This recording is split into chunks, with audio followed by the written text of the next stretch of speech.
So we're going to take a look at the Cleveland boss timeline or history of the various bosses of the Cleveland family.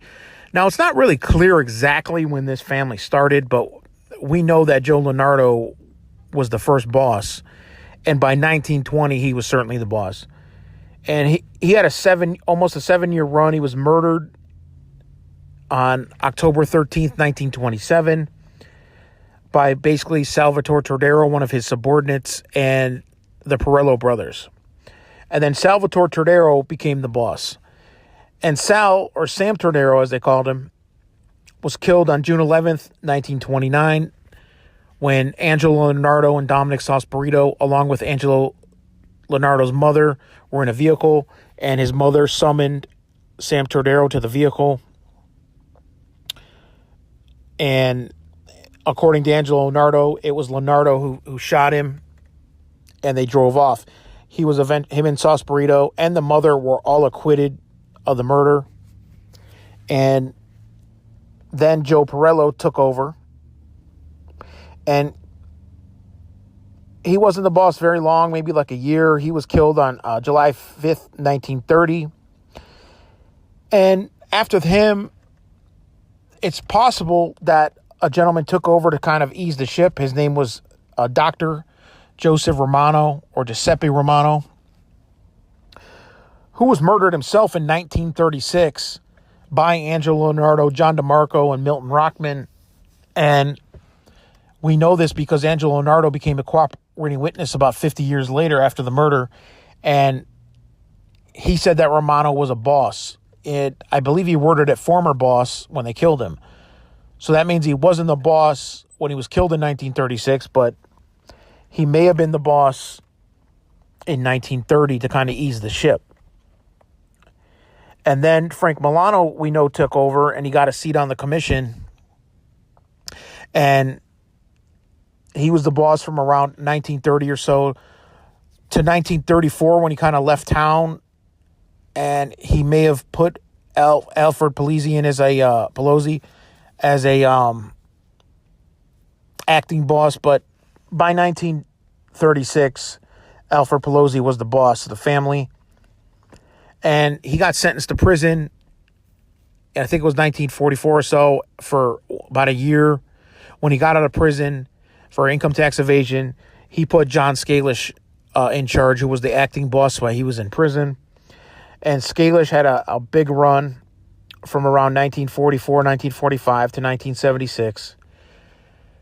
And John Scalish died of natural causes on May 26, 1976. And then Jack Licavoli took over. Now, some people believe that it should have been Angelo Lonardo, that Milton Rockman said that John Scalish wanted Licavoli to take over if he didn't make it through the surgery that he had. And so Jack Licavoli was appointed boss. And Licavoli, was boss till around 81,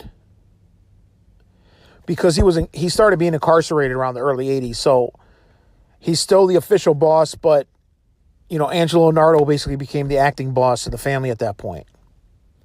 And Lonardo had his own legal troubles, and he was going to end up going to prison himself in April of 1983.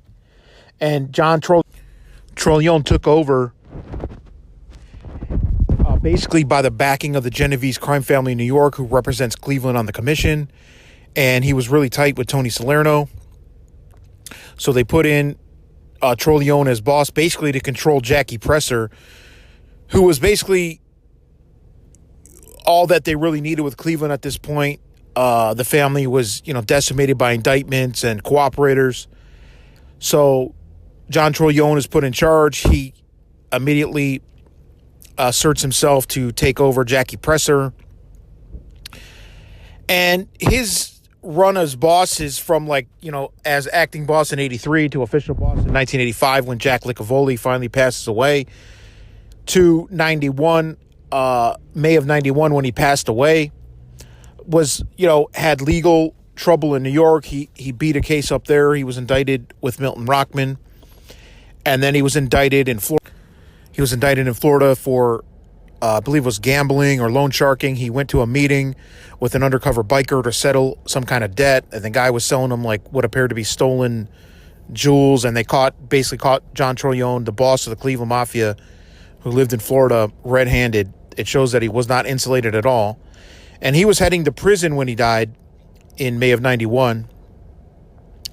And from what I can tell, he then passed on the torch to Joe Luce Icobacci, who was in prison himself, and he was released around June of 91. And Joe Luce took over the family and basically hit the ground running, trying to bring back